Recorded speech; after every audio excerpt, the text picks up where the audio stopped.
देखें ग्रामीण news YouTube पर, सब्सक्राइब करें और बेल आइकन दबाएं।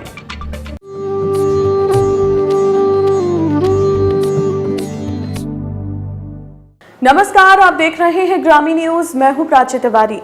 भारत कोकिला सरोजिनी नायडू उस अमर आत्मा का नाम है जिसने आजादी के संग्राम में अपना अमूल्य योगदान दिया। सरोजिनी नायडू का जन्म 13 फरवरी 1879 में हुआ था। उनके पिता अघोरनाथ चट्टोपाध्याय एक वैज्ञानिक और शिक्षा शास्त्री थे। उनकी मां वरदा कवित्री थी और बंगाली भाषा में काफी कविताएं लिखती थीं। सरोजनी एक प्रतिभावान छात्रा थी। उस वक्त में भी उन्हें उर्दू, तेलुगु, इंग्लिश, बांग्ला और फारसी भाषा का काफी अच्छा ज्ञान था। उनके पिता चाहते थे कि वो गणितज्ञ या फिर वैज्ञानिक बने, लेकिन उनकी रुचि तो कविताओं में थी, इसलिए वो शौकिया कविताएं लिखा करती थी। एक बार उनकी कविता से हैदराबाद के निजाम बहुत ज्यादा प्रभावित हुए और उन्होंने सरोजिनी नायडू को विदेश में पढ़ने के लिए छात्रवृत्ति दी। महज 16 साल की उम्र में वो इंग्लैंड चली गईं। वहां पहले उन्होंने किंग कॉलेज लंदन में दाखिला लिया। उसके बाद कैम्ब्रिज के ग्रीतान कॉलेज से शिक्षा हासिल की। सरोजनी जब 15 साल की थी तभी उनकी मुलाकात डॉक्टर गोविंदराजुलू नायडू से हुई, जिसके बाद उनको उनसे प्यार हो गया। डॉक्टर गोविंदराजुलू गैर ब्राह्मण थे और पेशे से एक डॉक्टर थे। अपनी पढ़ाई पूरी करने के बाद सरोजनी ने 19 साल की उम्र में ही शादी कर ली।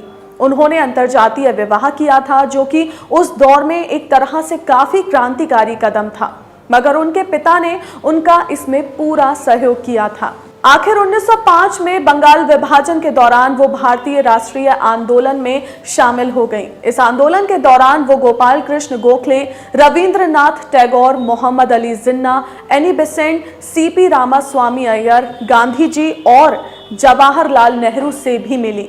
भारत में महिला सशक्तिकरण और महिला अधिकार के लिए भी उन्होंने कई बार अपनी आवाज उठाई। उन्होंने राज्य स्तर से लेकर छोटे शहरों तक हर जगह महिलाओं को जागरूक किया।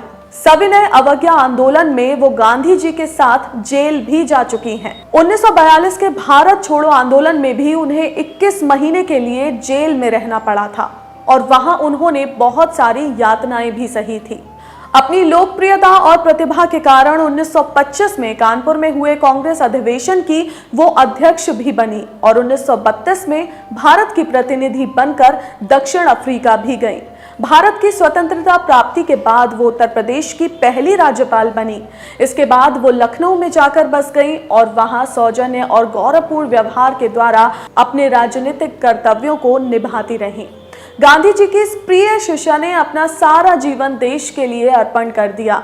आखिर 2 मार्च 1949 को सरोजनी नायडू बीमार पड़ गईं और उनके डॉक्टर ने उन्हें अच्छी नींद लेने के लिए एक नींद की गोली दी। उस वक्त सरोजनी नायडू ने मुस्कुराते हुए कुछ शब्द कहे कि मैं आशा करती हूं कि ये मेरी आखिरी नींद नहीं है, लेकिन उसी रात उनका सोते सोते निधन हो गया। 13 फरवरी 1964 को भारत सरकार ने उनकी जयंती के अवसर पर उनके सम्मान में 15 नए पैसे के डाक टिकट भी जारी किए। अपनी मधुर वाणी, सुंदर कविताओं और प्रभावशाली भाषण के ही कारण वो भारत कोकिला और भारत की बुलबुल कहलाई जाती हैं।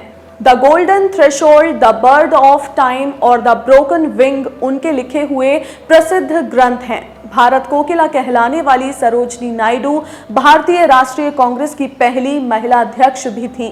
आजादी के बाद वो पहली महिला राज्यपाल भी घोषित हुई। सरोजनी नायडू एक मशहूर कवयित्री, स्वतंत्रता सेनानी और अपने दौर की महान वक्ता रही हैं। भारत में अपने जीवन की अलग छाप छोड़ने वाली इस महिला को देश हमेशा याद रखेगा। हल्ला और शोरगुल वाली खबरों से दूर रहने के लिए ग्रामीण न्यूज को यूट्यूब पर सब्सक्राइब करें और साथ ही हमारे फेसबुक पेज को भी लाइक जरूर करें। देखिए ग्रामीण न्यूज यूट्यूब पर भी, बस सब्सक्राइब करें और बेल आइकन दबाएं।